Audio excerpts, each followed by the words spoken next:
everyone, I hope you're all keeping well. If you're new, my name is Julie. So I have now went and seen Aquaman in the cinema, which was DC's movie of 2018. And I have to say, absolute hats off to DC and hats off to James Wan. What a fantastic movie. Now I'm going to be reading off my notes as usual, so I don't forget everything that I want to say about this movie, because it was absolutely fantastic.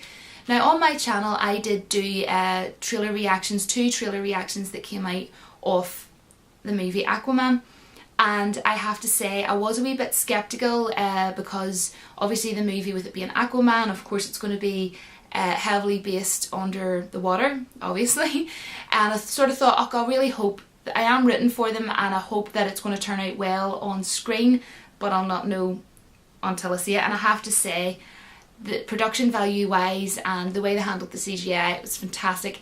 I have to say I was blown away from this movie and it did exceed my expectations. I haven't actually read the comics, so I'm not going to be sort of comparing Aquaman comics to this movie because I can't. I absolutely loved how the movie opened up. You know, the whole way it began, which was, you know, Nicole Kidman, who plays Queen of Atlantis, was swept up upon the shore and she was found by a lighthouse keeper, and they ended up falling in love. Such a sweet story. And they ended up having a son, which of course was Aquaman. I thought that was such an interesting way to open. It wasn't really, I suppose, how I would have expected it to open, but it was a very cool opening, I thought, anyway. And I was actually reading the other day there that Nicole Kidman had actually been following James Wan's work as a director, and she's always wanted to work with him for years. So I thought that was kind of nice that, you know, she actually did get to work with him. And also a couple of weeks ago I was not really watching the TV, but it was just on in the background, and Jason Momoa, who's of course the lead actor Aquaman, he was on a TV interview and he was saying that he sort of felt in his own life growing up that he was sort of from 2 different worlds because of the way, you know, the way he obviously grew up or whatever. But I thought that was really interesting, because of course this is pretty much what this movie is all about, being from 2 different worlds. Obviously, you know, he was living on land and nearly dropped my YouTube notes there.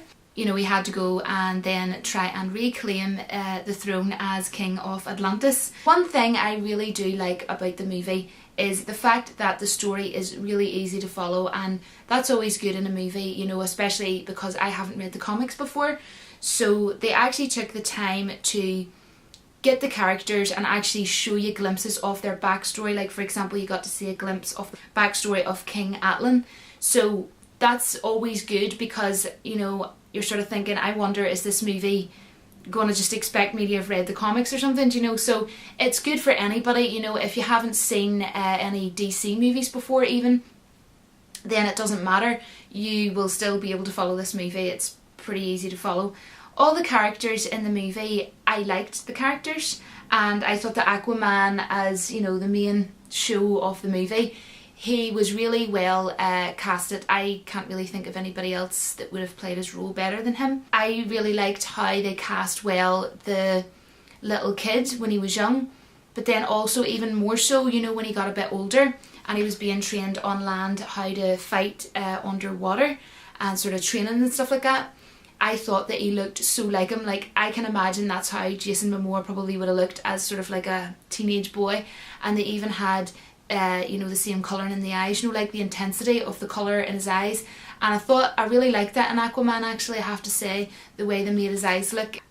I actually liked Aquaman in Justice League. I think he should have got a bit more screen time. I know some people didn't really like him in Justice League, but I did. And of course he is in a show that I watch called Game of Thrones, which I love. So yeah, I loved how he played the whole role of Aquaman, and he really did kick ass in the movie. And what I was glad to see was he was given a lot, and I mean a lot, of really awesome kick-ass fighting scenes. The fighting scenes were so fun and entertaining to watch. Really, really loved all the fighting scenes. Now, one thing I will say is Nicole Kidman, who I think is a really great actress. If you haven't seen the movie The Others, oh my days, you have to watch it.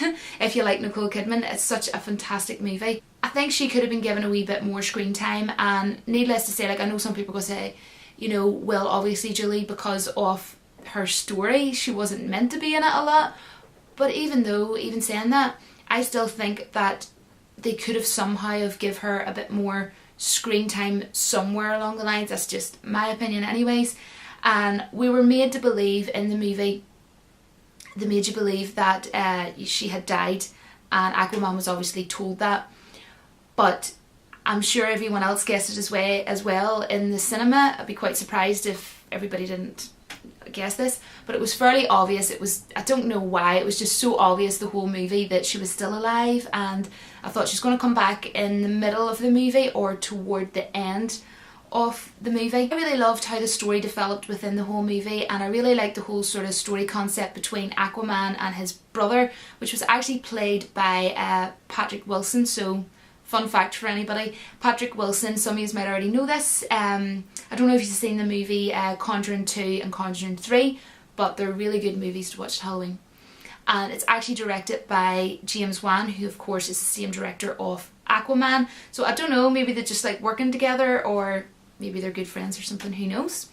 But I like the whole way they sort of had his brother, you know, sort of that he was really sort of misguided throughout the movie, and then he ended up pretty much, the reason why he hated Aquaman was because he felt that he was at fault for everything, you know, to do with his mother and all that, and that's why he resented him so much. So I really kind of liked that whole story between them, and then how it sort of like ended at the end of the movie. Character wise as well, I liked Mira. I don't think I've ever seen her in anything before, as far as I'm aware anyways. So all in all, casting wise guys, I didn't actually have any issue, aside from they should have put Nicole Kidman in it a wee bit more, but other than that, I know pretty much all the actors that were in the movie and no issues. Going on to the visuals of the film.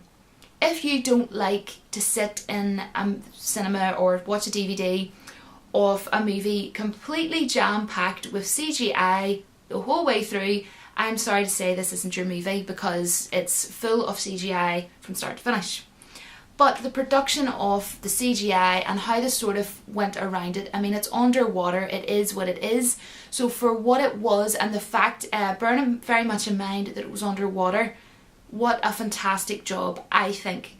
I mean, it wasn't perfect by no means, but you know what, it would be very difficult to do, and the realism of how they sort of made like their you know, clothes and things move, and it did look realistic, but obviously you knew, of course, you're watching CGI, obviously, but they did a really fantastic job at it, and I'm not saying anything bad about the CGI.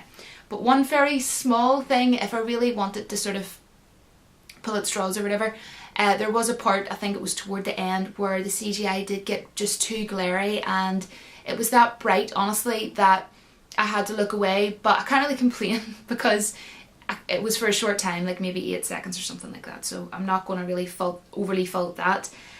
Favourite parts of the movie for me would have been at the start, which I already said in the trailer. You all know I'm obsessed with snow, and I love the part with Nicole Kidman and Aquaman's father and everything, and they were sort of standing with the snow in the beginning. And I also loved, this would have been my second favourite part, when you get to see Aquaman for the first time in his amazing gold suit. I mean, the intensity of the colour of the gold was just, it was just beautiful. It was just unbelievable, and they'd done that to such a high standard. I just thought it was fantastic, and the water and everything falling on him. And I can actually remember on my second trailer reaction of this film that I had said you got to see like a 1 second glimpse of it. And I said, oh, that looks really cool. So, and it was cool, and obviously of course it's better seeing the whole thing in action in the actual cinema when you see the film. And that was pretty much when, you know, he had obtained the trident. So yeah, that was really cool. I loved that whole scene. The fight scene at the end with his brother was my absolute favourite by far from this whole entire movie. It was really stormy, and they were fighting on the emerged ship and everything. And just the whole ending, I loved how the whole story ended, but that fight scene, wow, they were using like some bits of slow motion and things like that as well, and just the quality of that specific scene was done to a really good standard, and I think hats off, honestly, DC, that scene was absolutely fantastic, and it was my favourite from the whole movie. And I thought it was really cool the way at the end Aquaman sort of said to his brother, I can't remember exactly word for word, but he's like, you know, when you're ready, let's talk, or something like that. I also visually loved when Mira, I love her super cool powers by the way, where she can manipulate water. She's really cool power. And she was standing at like a little water fountain and there was a young girl beside her and she made manipulated the water into like sea animals, and I can't remember all of them, but one was like a dolphin and it looked really crystal. She made the water almost look like crystal like, and I thought that was absolutely stunning. And my favourite character of all was Aquaman. He stole the show. He was the lead character anyway of it, and for me he stole the show. So all his sort of fighting scenes and everything I thought were really entertaining and really well done. And one thing I noticed at the end that I loved was that his dad, when he was hugging him at the very end of the movie, he sort of had like the same sort of marking or tattoos wherever on his hand. I really like the way they sort of throw wee things in like that in the movie, like little small details that they're just really good ideas. For example, Mira was wearing this beautiful dress, and what a cool idea because they're underwater. It was like a dress made of like jellyfish at the back, like a long gown and everything, and just how it looked was fantastic. The colours and everything and the way they done it was beautiful. Now something that I noticed, and I don't know if it's just me being really random, but I noticed that when Mira was running away from Black Manta, that whole sort of scene definitely gave me sort of Assassin's Creed sort of vibes when she was running around the buildings. But what I wanted to say was the scene where she was running away and then all these like red wine bottles, there was tons of them, and they just like sort of crashed open and all the liquid, obviously red liquid, came out of it, all the wine, and then it kind of shot to Black Manta, which of course he has red colouring in his suit. And I know it sounds really random guys, but I'm wondering, like, did someone actually think of doing that? Because the scene that they were in was sort of all bland colours. So I'm wondering, did they do that to kind of intensify like the red together? I don't know. But if someone actually did sit and think that up for the movie, I noticed that little detail. I noticed it and I liked it. I'm so random. Now this movie did, what I loved was, it's definitely down to James Wan because he's such a fantastic filmmaker. It got more sort of monstrous sort of towards the end, which I liked because, you know, it sort of changed the sort of feel of the movie toward the end. Especially with the monstrous big kraken creature. Oh, that was so cool looking. And believe it or not, it's so funny. She was actually voiced by Julie Andrews, who played Mary Poppins in the original Mary Poppins movie. So I just think that is absolutely hilarious. But talking about hilarious, people are coming across and saying, some people are saying this movie is a comedy and that James Wan didn't really do well doing this movie and he's never really did comedies before and it didn't land and all this. And I'm just thinking, what are you talking about? How is this movie a comedy? If you think this movie is a comedy, go and watch Role Models, go and watch Step Brothers, go and watch Elf, you know, go and watch a comedy. This isn't a comedy. I laughed about 4 times throughout the whole movie. Now one thing I will say is I was re-watching my trailer reactions last night, and on my second trailer reaction to this movie I did laugh. But the thing is, they put the most funniest one-liners in the trailers, and I don't like that, because then when you're walking about your house or wherever, you hear the advertisement and it gets monotonous and you don't want to hear the joke again. So like for example, he said to Mira, I should have peed on it or whatever. If you watch my second trailer reaction, I laughed.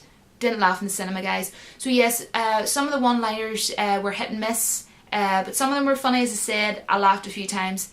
This movie is not a comedy, I'm sorry. If you want to go and watch a comedy, don't go and see Aquaman. It is what it is to me. It's a fantasy, it's a DC movie, but it's a fantasy sci-fi movie. It's not a comedy. But one issue I did have with the movie is the music. There was the song Toto by Africa, and it was when Mira and Aquaman were in the Kingdom of the Deserters, which is such a shame because I was really loving that whole scene. It was kind of giving me Indiana Jones vibes up until they destroyed one of my favourite songs. And I just don't know why people have the need to be so lazy and so uninventive and unoriginal to go and pick a classic song and speed it up as normal and then, as usual, get someone to rap over the top of it. Just no, guys, just no. I'm sorry. And then there was another small bit of music in and among the movie, can't remember whereabouts, and it just seems sort of like rubbish nonsense of modern music today. I think they could have just used the scene I was talking about a minute ago in the Kingdom of the Deserters, why didn't they just use the original song of Africa by Toto? Don't know, guys, don't know. What were they thinking? But if I had have been a friend of James Wan, I would have said to him before he released the movie, please do me a favour and do not ruin that song. Put something else in there, or put something more original in there. Don't put a song in that someone's copied. Nonetheless, regardless, if I could get past the fact that they destroyed the song, it didn't suit the scene. I'm going to move on because I'm getting angry now. But I did like the music the rest of the time, and there was really nice music at the moment. Remember I was telling you earlier about the when she manipulated the water guys into the different animals. I like that, but anyways, I'm not going to talk anymore about the music. Not going to go there. But the whole development of the story, as I was saying earlier, is really well. It's good the way it all sort of unfolds, and it is simple to follow, which is great, because, you know, I was worried about going in and being a wee bit lost. Like, I've seen Justice League and everything, but as I say, I'd never read the Aquaman comics, so, you know, I was glad that I was able to understand everything from start to finish. It was such a heartwarming ending. It was so touching how him and his brother sort of ended things, and I was so glad, because I was hoping that, obviously it was obvious, pretty much the film was pretty obvious the whole way through, but I didn't mind that because it was still well done. You know, you could sort of somewhat predict the jokes and predict what was going to happen, but you know, it is what it is. It's a really good movie. But I was really glad to see when Nicole Kidman obviously went back to see his father at the lighthouse. I thought that was a beautiful ending, which I was hoping was going to happen anyways. And I loved how sort of Aquaman sort of explained at the end that the whole movie was pretty much about bringing both worlds together as one. And you know, I just love happy things and, you know, happy stories and things like that. So all in all, if I had to give this movie marks out of 10, when I finished watching it in the cinema, I said to myself, yeah, I give this movie 8 out of 10, because by no means was it perfect. It wasn't perfect, but let's face it, with the way DC have kind of went as of kind of late, I mean, if you kind of compare, look back in the day with like Batman Returns, you know, all those sort of movies, even Batman Begins, I mean, you can't even compare the like of those classic movies with Suicide Squad or Batman vs Superman. I'm sorry guys, but if I did a review on Batman vs Superman, I don't think I'd have anything good to say. You can request that below if you want. But yeah, I didn't like those sort of DC movies, and yeah, they haven't really been releasing the best, really, to be honest. And I love DC and Marvel, and I really was rooting for this movie to do well, so I was so glad that it turned out way better than what I was imagining. And it just proves that DC, you can make good movies, but maybe stick to James Wan, you know, and really other good directors. But I certainly wouldn't be, if I was working for DC, I wouldn't be wanting anything to do with people who made Suicide Squad or Batman vs Superman. They would be well sacked. But anyways, that's just my opinion. Let me all know, by the way, what you think, all your thoughts and opinions on Aquaman. Let me know if it landed or if it sank. Definitely shouldn't give up my day job, honestly. Just wanting to say thanks very much for all the lovely, kind and supportive comments that I always get on my YouTube channel, and I always enjoy talking to you, so I hope to get into a little chat with you below. And also I wanted to show you something that my mum got me for Christmas, and it's a Marvel cup of Groot, and I just think it's really cute, and I have just sort of like hand creams and stuff in it. It's not doing it justice on camera, but it looks really like high quality and stunning. But yeah, so yes, that's everything, I think. Yes, thanks very much for watching, and I will speak to you all soon, and I will see you all in my next video, which I was thinking of maybe doing my sort of I can't even speak, movies that I am anticipating for this year 2019. Thanks for watching. Bye guys.